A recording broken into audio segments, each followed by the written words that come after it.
Goodness, I need to call an ambulance. In front of me, Thomas's wife Mary collapsed from her chair. Bending over halfway, she began to cry out in pain. I reached for my mobile phone.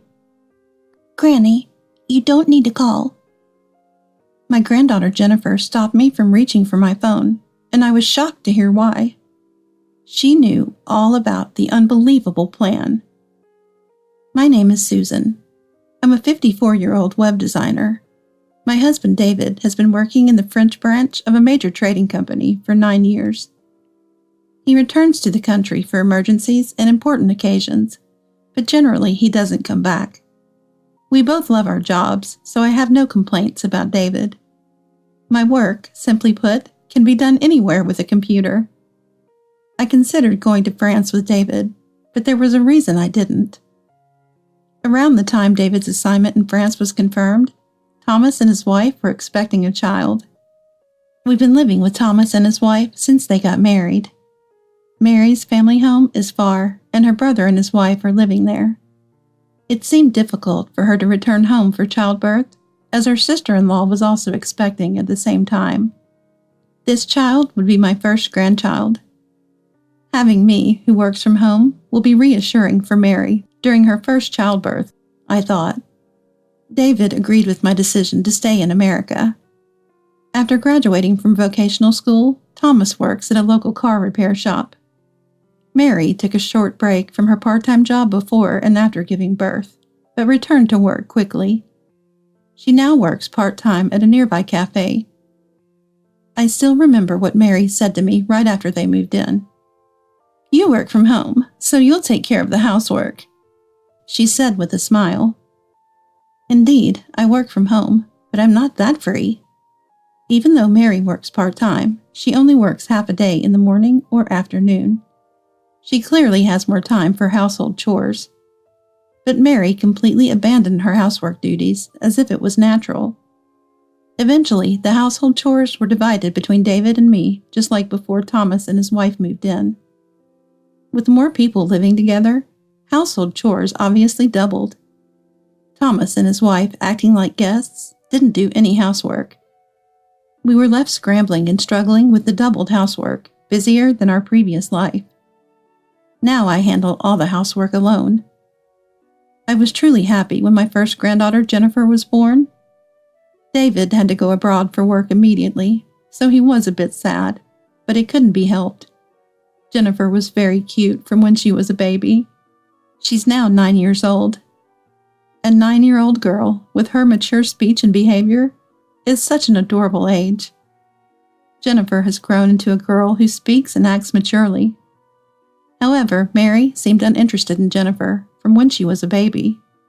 Originally, "I'm not good with kids," Mary would say, and I worried about leaving her in charge of childcare. Eventually I, working from home, ended up taking care of Jennifer. Mary probably changed Jennifer's diapers the least. She would only dote on Jennifer when she felt like it, neglecting other care. It was a selective approach to parenting. I think Jennifer was about 3 years old at the time. I was incredibly busy with work then. It was what you call a peak season. For me, a freelancer, delaying deadlines was fatal. I managed my work while staggering with housework and childcare. But such overexertion couldn't last, and then one day I collapsed from overwork. Lying listlessly on the living room sofa, I was shocked by what Mary said when she returned from her part-time job. "Susan, please go pick up the child from the childcare center. This is no time to be lazing around. You haven't even finished the laundry. I can't believe you're lying down without doing any housework." At that time, I apparently looked pale and turned ashen. Just 5 minutes after Mary got home, Thomas arrived and, seeing my pale face, hurriedly called the hospital. I'll never forget the words Mary said to me, looking so unwell. Reluctantly, after Thomas told her, Mary went to pick up Jennifer, and I'll never forget how she clicked her tongue at me. Taken to the hospital by Thomas, I was diagnosed with exhaustion and spent the night there. Thomas insisted on my hospitalization, knowing I'd have to return to household chores at home and wouldn't be able to rest. That night, I finally got some much-needed rest. I think I was truly exhausted.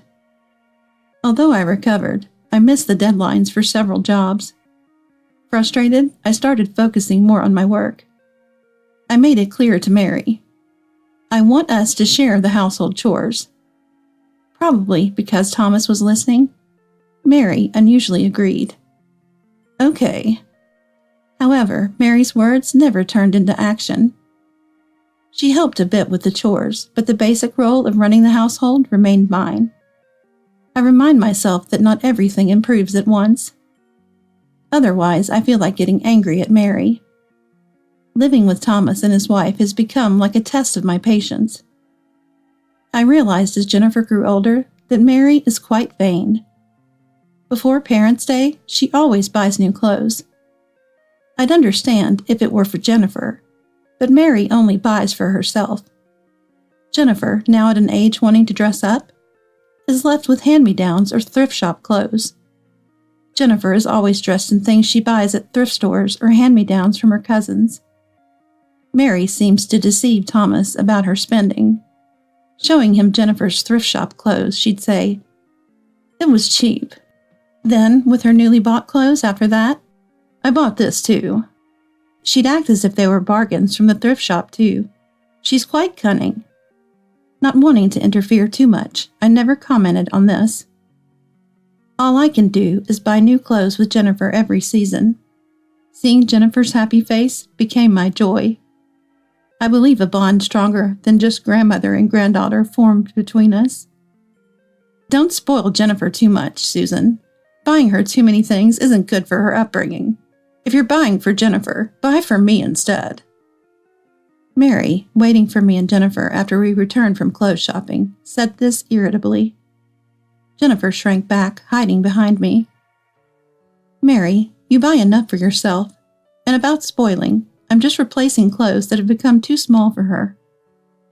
I was astounded by Mary's terrible attitude. Lately, I've been feeling that Mary's spending has gotten more reckless. Probably to compete with her mom friends who wear brand names. Friends married to doctors or company CEOs. I understand wanting to keep up appearances, but living within one's means is important. I've been quiet, but Mary, aren't you spending too much lately? You have your social life, but you need to save more. With Thomas's salary, you know Jennifer's education will cost more, right? Today, I reached my limit. I felt sorry for Jennifer, who thought she was being scolded. A girl her age should be able to enjoy fashion. But Mary, always putting herself first, seems to lack the awareness of a mom. Mary, you're a mom, right? Be a role model for Jennifer. Mary, hearing my words, seemed to be filled with anger. Her face turned red instantly. She wanted to retort, but seemed unable to find the words, clenching her jaw. I wished she would reflect on her lifestyle. But then, things started moving in an alarming direction. Mom, are you feeling okay? You look pale. Are you overworking again? You're not young anymore. Be careful. Thomas asked me this at the breakfast table. Recently, for the first time in years, I've been able to sit and eat. Since I spoke to Mary about the chores, she started doing them willingly. She's still not touching laundry or cleaning much, but seems to have decided to handle meals. Lately, she's been preparing all meals, from breakfast to dinner. Really, my work hasn't increased, and Mary's been helping with chores. So I should be feeling easier than before, but I feel sluggish. Maybe it's my age. My condition has been strangely poor lately. In the morning, it takes time to get up, feeling heavy. I get dizzy with slight movement, and my head feels constantly foggy. It feels different from when I collapsed from overwork. Are you okay? I'll make something easy to digest for lunch. Mary said with a cheerful voice, looking down at me holding my aching head. Her words were kind, but there was no sign of genuine concern. It almost seemed like she was enjoying my suffering. I felt embarrassed thinking that way. Blaming others for my ill health felt shameful. Mary had changed her heart and was trying hard. I need to respond in kind. Thank you. Your cooking is careful and tasty. I'm looking forward to lunch. I managed to smile saying that. However, Mary's cooking is a bit peculiar in taste. I always say, "It's delicious," but frankly, it's not good. Thomas and Jennifer eat it normally, so maybe my taste is off. After all, it's unlikely that Jennifer, a child, would say something unpalatable is delicious. I wondered if my worsening health was to blame for my condition. After lunch, feeling increasingly unwell, I had to stop working and rest in my room. I was so dizzy I couldn't walk straight, making it difficult to go to the hospital. Could I be harboring some serious illness? The thought left me restless and unable to sleep. "Susan, are you okay? I thought maybe something warm might make you feel a bit better." While resting, Mary brought me hot milk. Mary, who previously never showed such care, seemed genuinely repentant. I regretted not speaking up sooner. The mug emitted a gentle steam. "I added a bit of sugar and vanilla to make it more palatable," she said. The scent was indeed sweeter than regular hot milk. "Thank you, I'll have some." Mary watched intently as I finished the hot milk, as if observing me drink it all, which made me feel slightly uneasy. The milk was sweet and tasty, but there was a strange, bitter aftertaste. "Thank you for the meal. It was delicious. Thank you, Mary," I said as I handed her the empty mug. Then I noticed something grainy at the bottom of the mug. When I looked closer, Mary, realizing this, hastily hid the mug behind her. "Well, then please rest up. I'll think of something easy for dinner. You need to eat well to recover your strength," she said encouragingly and left the room. I felt my dizziness worsen and gently closed my eyes. It felt like the ceiling was spinning, even with my eyes closed. I was anxious about when my health would return to normal. I planned to go to the hospital by taxi the next day. "Grandma, are you okay?" The next time I woke up, it was already evening. Jennifer, who had returned from school, was looking at me with concern. "Ah, Jennifer, welcome back. Was school fun today?" I asked. "Yeah," she nodded happily. Just as she was about to speak, the door opened and Mary appeared. Jennifer looked at the floor, swallowing her words, appearing to be frightened of Mary. "Dinner will be ready soon. You have to eat, even if you're not feeling well." Mary urged me toward the dining table. "Right," I replied, getting up. At that moment, Jennifer tightly gripped my hand, seeming to want to say something, but unable to with Mary there. Mary seemed aware of this, but made no move to leave. Reluctantly, I led the way to the dining room where a delicious meal was prepared. We have a menu that looks delicious tonight. Eating felt like a chore. It wasn't Mary's fault. My taste just seemed a bit off. "Please, eat plenty." As she said this, she offered me some pot roast. The meat and vegetables were cooked together, and it looked perfect. I started eating, thinking it must be delicious. And to my surprise, it was indeed delicious.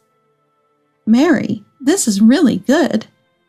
Feeling happy with the taste I hadn't experienced in a while, I reached for other dishes. Each one tasted wonderful, and I was relieved to feel my sense of taste had returned. I happily turned to Jennifer and said, "It's delicious, isn't it?" Jennifer looked somewhat tense, as I wondered what was wrong, and was about to ask if something happened. Mary suddenly fell off her chair. "Mary, what's wrong? Are you okay?" Mary started groaning, curled up on the floor. Sweat was beading on her forehead. "It's serious. I'll call an ambulance." Shocked at Mary's suffering, I reached for my mobile phone. Jennifer quickly stopped my hand. "Grandma, no need to call." Jennifer said this with a serious look. Mary was in pain. Yet she said there was no need for an ambulance. Huh? Confused, a silly response slipped out of my mouth. "Because Mom did something bad. She put something strange in your food. I switched them. My mom's dish and yours, Grandma. Jennifer said this tearfully with urgency. Startled, I placed a little of Mary's dish on my tongue. It was unbelievably bad, and even a little bit made my tongue numb. I quickly realized something was wrong, but I couldn't just leave Mary suffering. Jennifer, thank you. You saved me. Let's get Mom to the hospital anyway. We'll talk later. Saying this, Jennifer nodded and handed me my mobile phone. The ambulance arrived quickly, and Mary was taken to the hospital. Watching Mary in pain in the ambulance, I felt fear, thinking I would have been in her place if Jennifer hadn't acted. I felt nothing but gratitude for Jennifer. Mary, who received stomach pumping and IV at the hospital, seemed a bit better. According to the doctor, some kind of medication had been mixed into the dinner. It seems it's not a problem in small amounts, but dangerous when combined or taken in large quantities. This time, traces of a drug that should never be taken together were found. I also mentioned my prolonged poor health. "Let's do a blood test," said the doctor, writing an order for the test immediately. The test results were shockingly bad, indicating long-term consumption of the medication found in Mary's stomach. I see, I thought. I realized then my sense of taste was normal. I don't know what medication it was, but apparently Mary had been adding it to my food for some time. Probably my health deteriorated slower than Mary anticipated. Today, a large amount was added, along with a harmful combination. Perhaps she intended to finish it today. In any case, it's a terrifying situation. After receiving the news from the hospital, Thomas rushed over and I told him everything. Since I couldn't explain the medication well, I asked the doctor to do so. Thomas seemed quite shocked by Mary's actions. He probably didn't want to believe that his wife was trying to harm me. As Thomas stood dazed in the hallway, Jennifer approached him and said in a childlike voice, "Dad, it's not your fault." Thomas hugged her and said with tears in his voice, "I'm sorry." I thought he was apologizing for the past and for what was to come. I thought he was saying I'm sorry for what happened so far, and I'm sorry for what will happen next. The next morning, after getting a bit better from the IV, I was able to talk to Mary. When I stood by her bedside, Mary glared at me.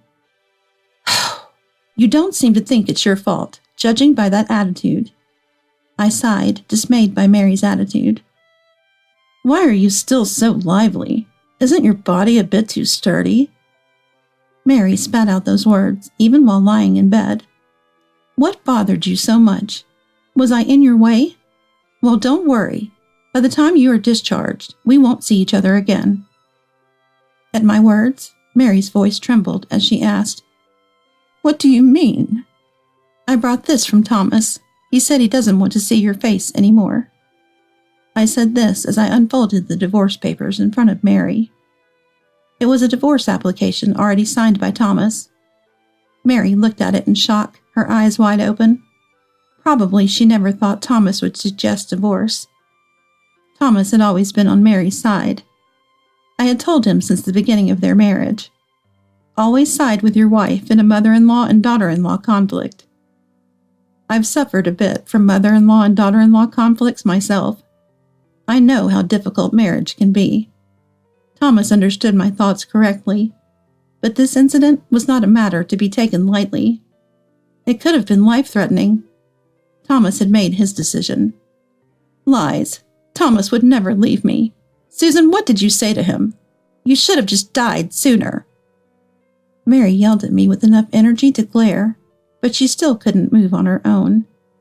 The medication she used must have been potent. Jennifer always sides with you, Susan. What an ungrateful daughter.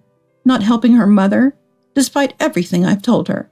I should have never given birth to her. Mary's abusive words were too much for me. I didn't mind her speaking ill of me, but to curse her own blood-related daughter was unbelievable. Thankfully, Jennifer wasn't here. So you don't think it's all your own fault? No intention of reflecting, huh? Don't you know the word repentance? I despised Mary from the bottom of my heart. Mary writhed in frustration, still unable to move freely. She must have wanted to lunge at me. Here's the lawyer's business card. Once you can move your hand, sign the divorce papers quickly and send them to the lawyer. If you don't agree, I'll go to the police and tell them everything. Even if it doesn't go to the police, I'll reveal everything in court, so be prepared. With those words, I left Mary's hospital room. As soon as I closed the hospital room door, "Crone!" I heard Mary's voice cursing me. To me, it sounded like sour grapes. A smile naturally came to my lips. I felt strangely refreshed. Afterward, Mary seemed to resign herself, signing the divorce papers and mailing them to the lawyer. Thomas immediately submitted them to the city hall. They were officially divorced and became strangers to each other. At that time, Mary was still hospitalized, and her parents had come from afar to visit her. When they heard about the divorce, they were furious and came to our house yelling. Thomas and I explained everything to Mary's incredulous parents and showed them the medical report. They seemed convinced after seeing the report and apologized deeply. They repeatedly said, "Thank you for handling this quietly." It made us almost feel embarrassed. There was not a single word of apology from Mary. However, Thomas's mobile phone, "I want to see you." She kept calling. Thomas continued to ignore her, saying, "I never want to see her face again." Jennifer's custody was granted to Thomas. Mary's hospitalization lasted longer than expected, and even after discharge, she still has some paralysis. She seems to be living at her parents' house for a while. Mary's parents' house is in Atlanta, and Mary, who returned home after the divorce, has become the talk of the neighborhood. Many people are inquisitive, and it didn't take long for the details of the divorce to spread. Known in the neighborhood as the harsh wife who tried and failed to poison her mother-in-law and was sent back to her parents' house, Mary has become somewhat of a celebrity. Her paralyzed condition seems to prove these rumors, and she apparently can't even go outside. She locks herself in her room, keeping the shutters closed, staying in the dark. She's still muttering curses about me. It's appalling that she hasn't yet realized that she brought the situation upon herself due to her own actions. My health improved rapidly after I stopped eating Mary's food. The medication prescribed by the doctor to counteract her poisoning must have worked. I believe the absence of stress also sped up my recovery. I was worried that Jennifer might be upset about her parents' divorce, but she became brighter and more active than before. She must have been a bit subdued when Mary was around. Seeing her return to her true self makes me happy. Next spring, David will be returning from France. Jennifer is eagerly waiting to see her grandfather, whom she hasn't seen in a long time. When David returns, our home will become even livelier. I want to quickly forget the unpleasant memories and live while imagining a fun future. Being able to watch Jennifer grow up is the greatest happiness for me.